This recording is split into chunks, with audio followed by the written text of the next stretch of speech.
आकडेवारीनुसार हा निकाल आम्ही तुमच्यापर्यंत पोहोचवतोय। जी आकडेवारी समोर आलेली आहे त्यानुसार मुंबईत प्रभाग 78 मधून शिंदे गटाच्या सोफी जब्बार या आघाडीवर आहेत। तर मुंबईमध्ये प्रभाग 78 काँग्रेसच्या शबाना बानो मात्र पिछाडीवर असल्याचं पाहायला मिळतं। आघाडी पिछाडी सुरू आहे। शिंदे गटाच्या सोफी जब्बार या प्रभाग 78 मधून सध्या आघाडीवर आहेत। तर मुंबईमध्ये प्रभाग 78 काँग्रेसच्या शबाना बानो या पिछाडीवर असल्याचं पाहायला मिळतंय। आता आपण जर पाहिलं तर निकाल अगदी जलद गतीने येण्यास सुरुवात झालेली आहे। आघाडी पिछाडी यानंतर आता विजयी उमेदवारांची नावं सुद्धा समोर येण्यास सुरुवात झालेली आहे। मात्र सध्या भाजप आणि शिंदेचा आकडा 122।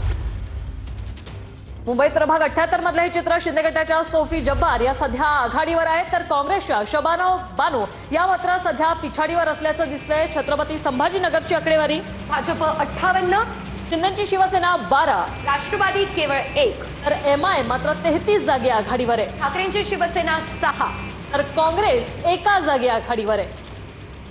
लातूर मधली परिस्थिती पाहूयात। भाजपला 22 जागा या ठिकाणी मिळाल्यात, तर शिंदेच्या शिवसेनेला मात्र खातंही उघडता आलं नाहीये। याशिवाय राष्ट्रवादीला 1 जागा, काँग्रेस आणि वंचितची युती होती 47 जागा मिळताना दिसत आहेत। तर सोलापुरातली आकडेवारी पाहूया। भाजप 87 जागी आघाडीवर आहे। संभाजीनगरात पोलीस आणि वंचितच्या कार्यकर्त्यांमध्ये झटापट झाली आहे। आमदार नारायण कुचे यांच्या बहिणीच्या विजयावर वंचितने आक्षेप परिसरामध्ये मोठा राडा झालेला आहे। या ठिकाणी धक्काबुक्कीचा सुद्धा प्रकार समोर आलेला आहे आणि या गदारोळामध्ये सध्या जर आपण पाहिलं तर वंचित बहुजन आघाडीचे कार्यकर्ते, पदाधिकारी आणि महिला देखील मोठ्या संख्येने या ठिकाणी दाखल झालेले आहेत। ते या ठिकाणी आक्रमक पवित्रा घेऊन दाखल झालेले आहेत। त्यांनी काही वेळापूर्वी या ठिकाणी ठिय्या देखील मांडला होता, तर सध्या पोलीस ही संपूर्ण परिस्थिती शांत करण्याचा प्रयत्न करतात। मात्र हे संपूर्ण पदाधिकारी आणि कार्यकर्ते देखील आक्रमक झाल्याचं पाहायला मिळते।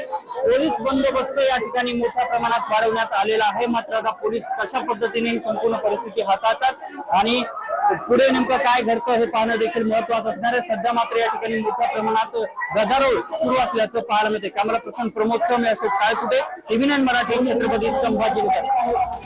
नारायण कुचे यांच्या बहिणीच्या विजयावर वंचितकडून आक्षेप घेतला गेलेला आहे, त्यामुळे मोठ्या संख्येने कार्यकर्ते जे आहेत ते रस्त्यावर उतरलेत। तर पोलीस आणि वंचितच्या कार्यकर्त्यांमध्ये झटापट सुद्धा झालेली आहे। कार्यकर्त्यांना रोखण्यासाठी या ठिकाणी पोलीस मध्ये पडले होते आणि त्यांच्यात झटापट झाली असल्याचं पाहायला मिळत आहे। संभाजीनगरातली ही दृश्य आपण पाहतोय। पोलीस दोन्ही कार्यकर्त्यांना समजावण्याचा प्रयत्न करतायत, तर मुंबई ठाकरे गटाच्या विशाखा राऊत यांच्या विजयावर देखील आक्षेप घेण्यात आलेला आहे। गटाच्या